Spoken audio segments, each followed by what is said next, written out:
To save both time and money in waxing floors, use economical no-rubbing Aero Wax. Just apply it, and in 6 to 9 minutes, it dries itself to a hard, lustrous finish that saves countless scrubbing. Makes dingy floors shine like new. Yet Aero Wax costs only 25 cents a pint. Try Aero Wax, Aerowax, tomorrow.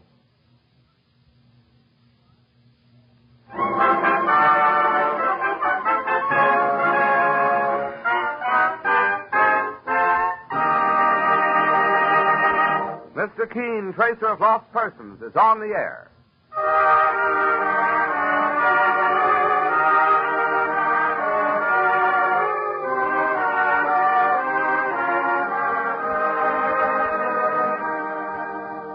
Ladies and gentlemen, the makers of Colonos toothpaste present Mr. Keene, Tracer of Lost Persons, one of the most famous characters of American fiction in one of radio's most thrilling dramas.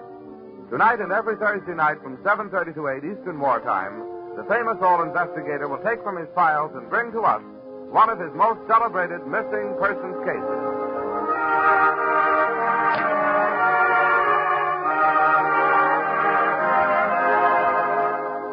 But first, is your smile everything you'd like it to be? Bright, sparkling, magnetic? If not, try the new Colonos toothpaste thousands are raving about. It's a high-polishing toothpaste that acts like a jeweler's polish in removing tarnish from silver. Quickly, but also gently, Colonos erases stubborn surface stains from teeth, revealing all their glorious natural brilliance. Get Colonos. K-O-L-Y-N-O-S. Colonos toothpaste at your drugstore tonight.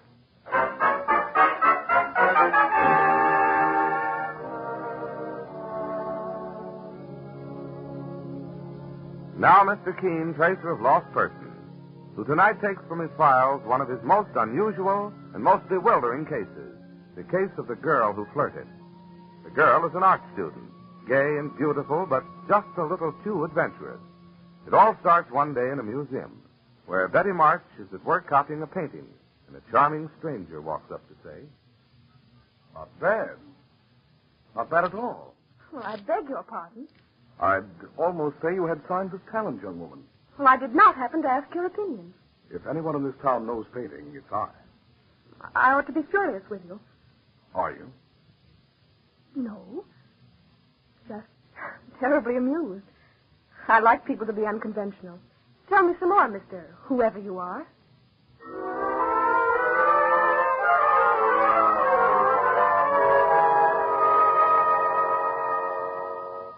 Yes, that's how it started. Now, several days later, we find Mr. Keene in his office talking to a very distressed man, Robert Colby, assistant curator of the Manhattan Museum. I tell you, Mr. Keene, nothing's ever happened like this. In all the years since the museum was founded. The girl walked off in the midst of copying a painting. There's no sign of her since. Well, let's start at the beginning, Mr. Colby, shall we?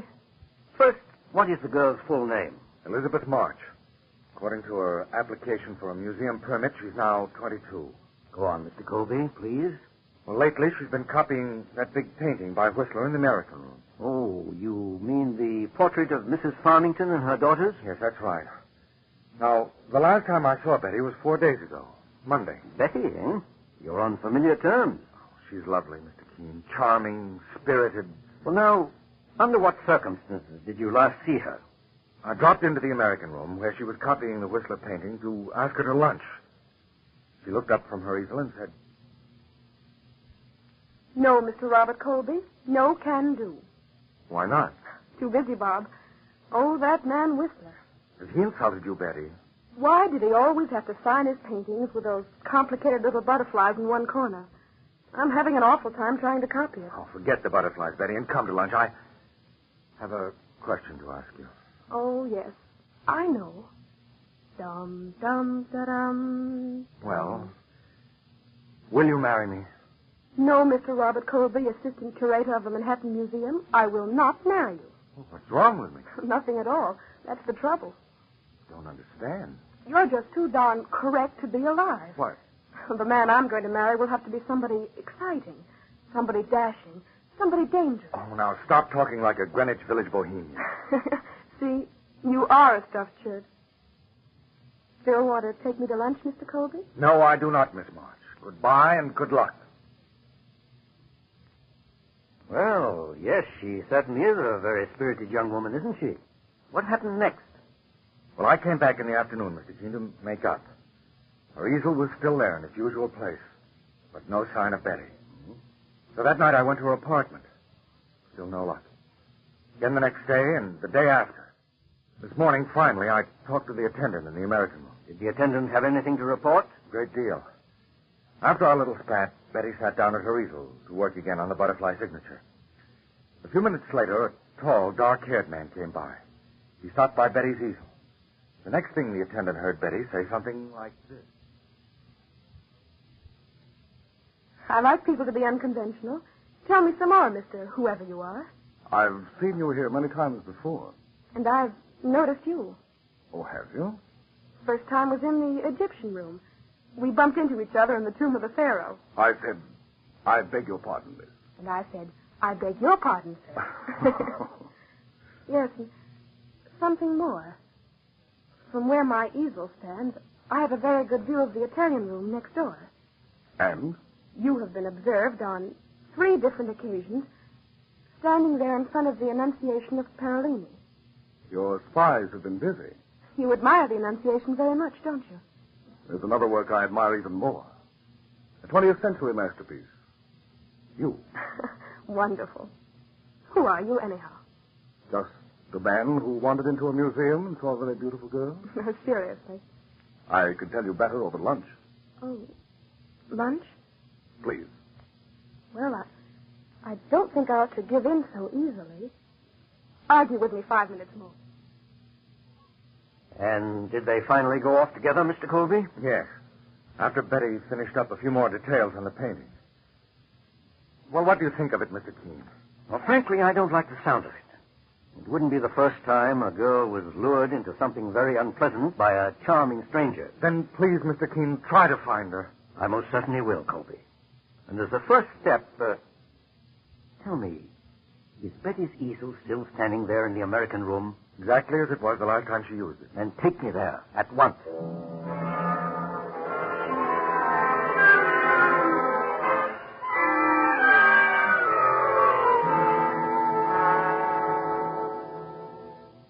There you are, Mr. Keene. Judging from this painting, Betty's a very talented girl. Oh, yes. Yes, indeed. Did she usually place her stool in just this spot? Yes, it gave the best light. One moment. What is it, Mr. Keene? Why are you staring so hard at Betty's copy? I wonder if there's a magnifying glass handy. I'll have the attendant get one. Well, Billings. Yes, Mr. Colby. Look into Mr. Vanderhoff's office, please, and ask him if I could have a magnifying glass for a moment. I'll be right back, sir. Mr. Keene, you've got me up a tree. First, you were talking about the position of the stool. Oh, yes. In fact, I am going to sit down on it right now and make a little investigation. Well? Observe one thing. From this position, Betty at all times had a view through that open door into the next room. The Italian room. Oh, there comes the attendant now with that magnifying glass. Here you are, sir. Thanks. Let me have it at once. Right. Oh, what are you looking for, Mr. Keene? I'm looking for a... By Jove, I found it. What is it? Colby, I was impressed by one thing. You told me how Betty went off with a stranger. But she stopped first to finish a few details. Asked for 5 more minutes to paint. Yes, yes. Now take this glass. Yes, I have it. Turn it on the butterfly signature in the corner. Concentrate on those very fine strokes in the wings. The wings? Yes, I see it now. Dear Bob, Studio Tea Room. She had a feeling she might be in danger. That message was just in case she didn't come back. Well, of course, but why? What danger? You know that restaurant? Yes, it's a hangout for artists in Greenwich Village. Let's go. Let's go as fast as we can.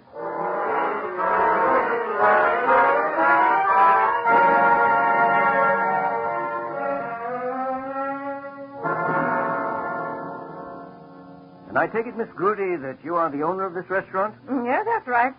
You happen to know Miss Betty March? Of course, she is here often. I wonder if you remember her coming here last Monday for lunch. Well, Don't mind me, please. This isn't a case of a jealous lover. well, in that case, yes, she came in with a tall, handsome man and took a table near the cash register here. The reason I remember so well, Yes, Miss Goody? well, after an hour or so, the place was clearing out, and I heard Betty say... Well, thanks for a very good lunch and some grand conversation. You're not going already. We've got to. Back to the museum. Back to work. Silly idea. Why don't you come along to my place instead? I'll show you some of my own work. Well, it's very kind of you, but I couldn't, really. Would that be too unconventional? Well, Just a while ago, you were talking about how you loved adventure. Well, I'm going to hold you to that. Please, let go of my arm. Oh, no, you're coming along with me. Even if I have to kidnap you, darling. Let go of me. I'll scream. If you do, I'll put my hand over your mouth and gag you, dear. Help! You see, darling, it doesn't help. Better come along quietly now. That's a good girl. That's a good girl. And then what happened, Miss Goody? Well, there was a car at the curb, and he took her inside and drove off. Great Scott, why didn't you stop him? Oh, well, you know these artists. I thought it was all in fun. Miss Goody, did you get the license number by any chance? No, there didn't seem to be any reason. Well, thank you anyhow. Well, not at all. I hope the poor girl hasn't come to any harm. Gone. Vanished completely. I'm afraid so, Colby. What do we do now, Mr. Keene? Now we play another hunch. What do you mean? Tell me something, Colby. What is the most valuable painting your museum owns? Oh, one that I mentioned before, the Annunciation by Rinaldo Perellini. Well, if you want my advice, remove it from the wall at once. What? Have it examined by the best technical expert on your staff. Do that, and I think I can still find Betty March.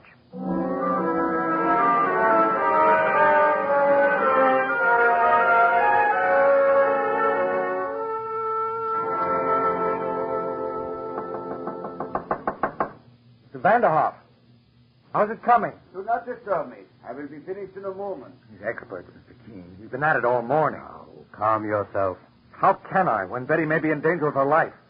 This seems a very roundabout way of finding her, Mr. Keene, if you'll pardon my saying so. But it's the only way I know. Here's Vanderhoff now. He's finished. Come in, gentlemen. Thank you. Huh? There's the painting. Look at it, gentlemen. Magnificent work of art, as far as the eye can tell. Tell us, Mr. Vanderhoff, what did you find? First, Mr. Colby, in accordance with my usual routine, I subjected the painting to an X-ray examination. I followed this with a spectroscopic analysis. Yes. Finally, I tested minute portions of the pigmentation for chemical content. Well? Gentlemen, I am compelled to report that this masterpiece is a fake. What? Very skillful, but a fake. Impossible. It is a fake, entirely so. The original has been stolen, this copy substituted in its place. That's exactly what I thought and feared. The man who did this is one of the most skillful copyists alive. What type of paint did he use? Or tempera, of course. The same as the original. Oil paint did not come into use until several centuries after Perellini. I must report this to the director at once. One moment, please, Mr. Vanderhoff. Yes, Mr. Keene. You may also tell the director that I'll do everything in my power to recover the stolen original. Good. And that I strongly advise against any publicity at the moment. I will tell. Mr. Keene, two things aren't really connected. Of course they are. Betty's disappearance and the theft of the painting are one and the same case. But how? Well, here's my theory, Colby. The men who stole the Perellini are cautious, methodical people. They must have worked for months to prepare their fake painting. After that, it was only a question of finding the right moment to snatch the original from its frame and substitute the copy. Yes? They decided, of course, to do it on a Monday, when there are few visitors in museums. Yes, that's the day we charge admission. Usually only students are present. But that still left one obstacle. Betty. You remember I told you that from where she sat, she had a good view of the Italian room at all times? A perfect view of the painting to be stolen? Yes. Well, that's where the charming stranger came in. He was assigned to lure Betty away and keep her away. But why are they still holding her? It's my guess that she'd seen the man admiring the Annunciation just a little too often.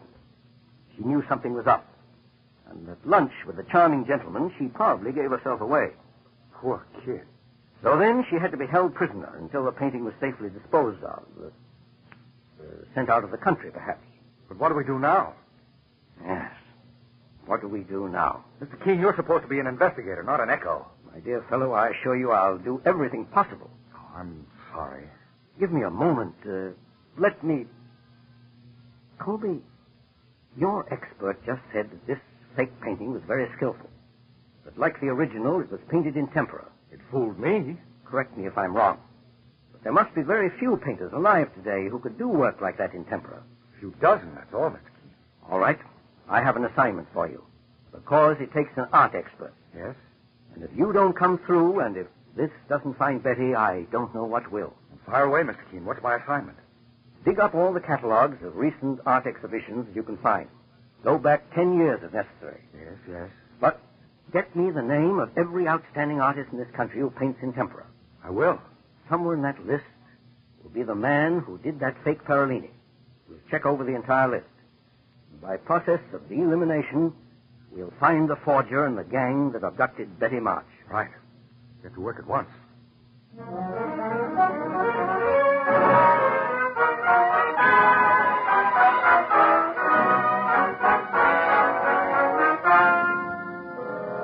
Now a brief intermission in Mr. Keene, Tracer of Lost Persons, brought to you by Colonos Toothpaste. Next time you meet the most successful man you know or the most popular girl, take a good look at their teeth. Chances are they'll be sparkling and beautiful, with all the magnetism your own smile should have. Examine your own teeth critically. If they're not every bit as brilliant and gleaming as they should be, if they show signs of being discolored by surface films, just do as thousands do. Try the new Colonos, a high-polishing toothpaste. Safely, speedily, Colonos helps brush away masking surface film, revealing the natural luster and brightness of your teeth. Your druggist has an ample supply of Colonos on hand, so get a tube tonight and see what wonders it may do in helping you to add to the charm and appeal of your smile. Remember the name Colonos, K-O-L-Y-N-O-S, Colonos, a high-polishing toothpaste. Now, as the clock strikes midnight, we find Mr. Keene with his assistant, Mike Clancy. Well, Mr. Keene, I do hate to be breaking into your house at such a late hour, but here are some nice names Mr. Colby's dug up. That's quite all right, Mike, and thank you. And you should have seen the pile of catalogs he's going through. Sure, he was still at his desk when I left the museum working like a beaver. Oh, Colby is still at the museum? That's right, sir. Mike, I suddenly feel another of my hunches coming over me. Well, out with it, boss. Something tells me that stolen painting is still within the walls of the Manhattan Museum. No. It's easy enough to get a bundle into a museum, but taking one out... Oh, you mean that once they copped the painting, they couldn't get it past the door? Yes, and for days now, they may have been keeping it in a place that they prepared for just such an emergency. But where? In the other part of the museum that this charming stranger used to hang around in. The Egyptian room, the tomb of the pharaoh. In a tomb? That's where we're going, right now. Oh, no, boss. Among the mummies at midnight? Oh, no, sir.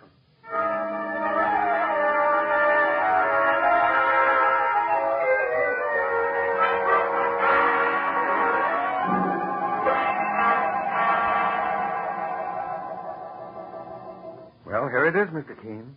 The tomb of King Mentot IV. Well, thank you, Colby. This switch turns on all the lights inside. That's right. All right, you stand by at the door. Mike and I will have a look inside. Okay, Mr. Keene. Come on, Mike. Good luck. Oh, boss, there's 100 other places I'd rather be than in an old cemetery like this. Don't worry. There's plenty of light in here.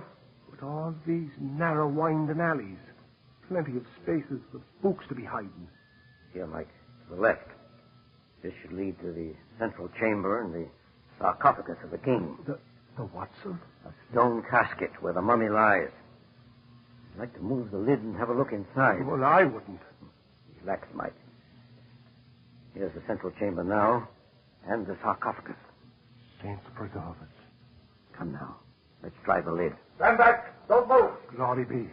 The mummies are talking. No, Mike. Mummies don't talk English. Stand back. Hands over your head. It's coming from that doorway on the other side. Quick, let's get after him. Boss, the lights are gone out. Quick, turn on your flashlight, Mike. Help. He's trying to strangle. I'll fix him. Come away, you. Here, I got him, boss. No, he's broken away. Your flashlight. Turn it Oh, on. I dropped it somewhere. Here it is. That's better. Boss, he pretty near slashed the coat off your back. Look what he left behind on the floor, Mike. 10-inch knife. Now we know we're up against killers. Don't let's waste time. Help me move the lid of that sarcophagus. Okay, sir. You ready now? Hee-haw. Hee-haw. All right, Mike. Now flash the light inside. Why, boss. It's there, Mike. The painting. But we've still got to find the girl. And she's in the hands of killers.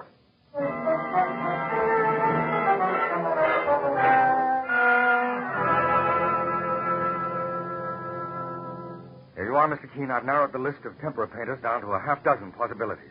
These are all experienced artists, all over 40? That's right. I wish I could have stopped that fellow when he came tearing out of the tomb last night. Would have been a quicker way of finding Betty. If ever we're going to find her. Oh, never mind such talk. As the next step, let's find out everything we can about the 6 men on this list. Anything that indicates shady activities in the past. Right. And let's hurry, because now that gang is desperate.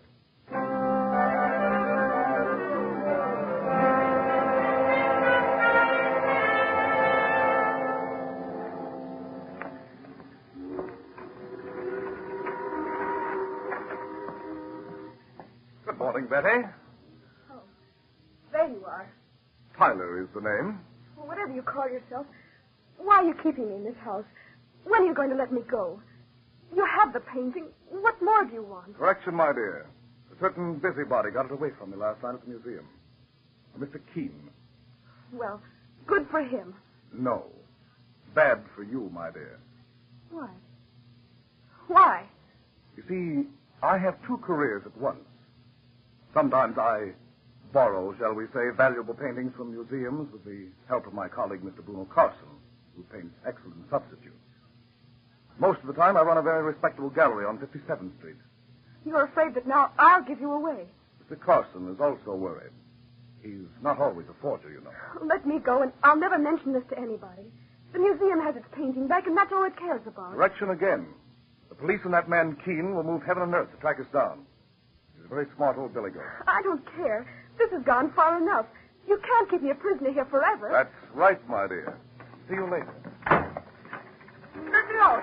Let me out! Please, I beg you, let me out! No use. No one will hear you. Tyler! Tyler! Okay, Carson, I'm coming. Look, Tyler, we can't keep her here much longer. Some people are coming tomorrow to look at my paintings. All right, Carson.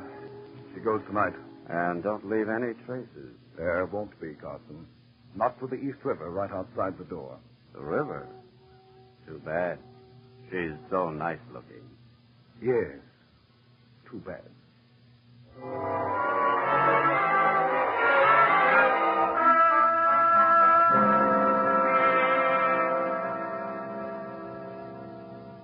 Well, Mr. Keene, that reduces the possibilities to 2. There's this fellow Haverford Jones. What trouble was he in, Colby? He once tried to swindle an estate out of a very valuable Van Gogh. Mm-hmm. Also, there was once talk of some forgery. Very promising lead. Now the other fellow. He got into a different sort of trouble. Bad checks. And his name is... Bruno Carson. I see he lives over by the East River. Yes, but Haverford Jones seems more likely. The forgery angle. All right. We'll try him first. Let's go. There's no time to lose. No. Something tells me to try Carson first. I don't think Carson Why would a successful painter like he is live in a dismal place like the East River waterfront? Well, perhaps he likes to do river scenes. That's just the point. These catalogs show he's never done anything but portraits. But, Mr. Keene, Pick up that phone, Colby. Get me the harbor police right away.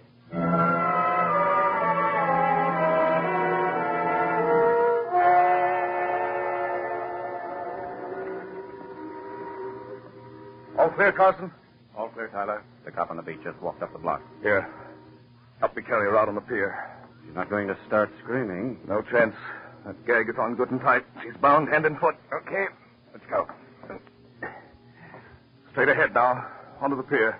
Maybe this isn't such a good idea. We could just beat it somewhere. Run away from the cops the rest of our lives? No, sir. Okay. All right, here we are. Get ready to swing. Stop where you are. Hands up. It's that fellow Keene. Drop her, Tyler. Let's run for it. Stop where you are. I'm warning you. Mr. Keene! What is it, Colby? Look, Betty's rolling off the pier. She's fallen into the water. I'm going in after her. I hope he makes it in time. The harbor police. They've got those men. But not for murder, I hope.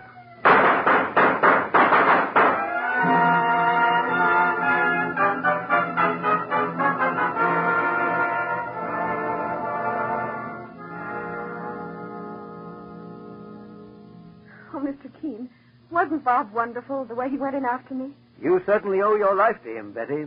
Yes, to a stuffed shirt. Why, Bob, whoever called you that? You did when I asked you to marry me.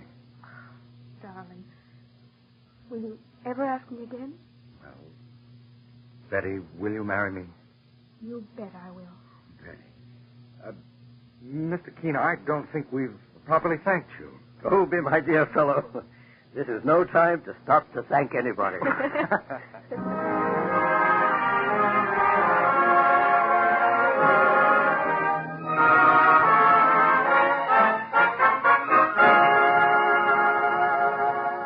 Listen next week at the same time when Mr. Keene brings us his next missing persons case. The case of the boy who used big words.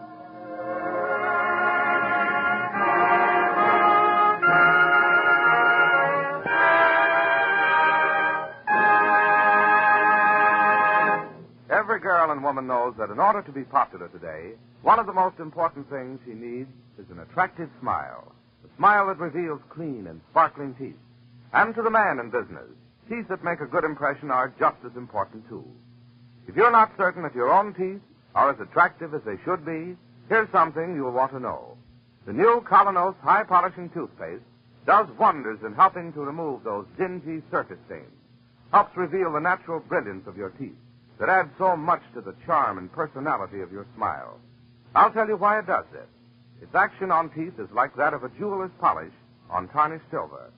So start using Colonos, a high-polishing toothpaste yourself right away. You can get Colonos, K-O-L-Y-N-O-S, Colonos toothpaste at any drugstore tonight.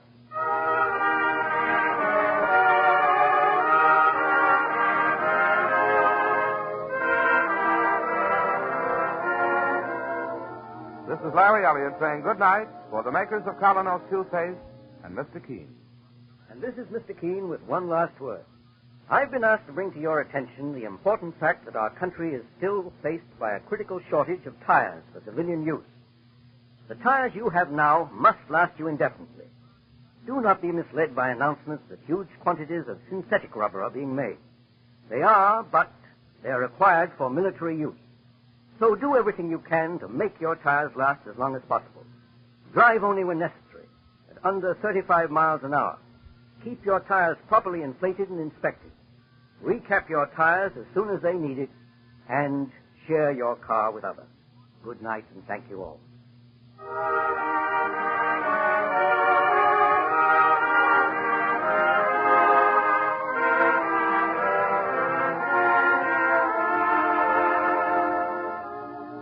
Mr. Keene, Tracer of Lost Persons, will be on the air next Thursday night at 7:30 Eastern Wartime.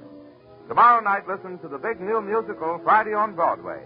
All the song leaders of the day direct to you from the Gay White Way.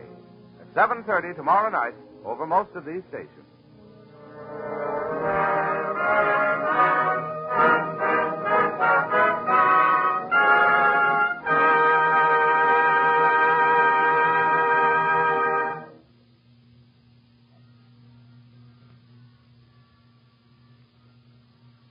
There is now a wonderfully inexpensive, easy way to wax wood floors and linoleum to a high, sparkling finish in only 6 to 9 minutes. Use Aero Wax, the self-polishing wax that goes on in a jiffy, dries without rubbing to a marvelous high luster, adds beauty to your rooms, saves countless scrubbings, yet costs only 25 cents a pint. Get Aero Wax, A-E-R-O-W-A-X, tomorrow. This is the Columbia Broadcasting System.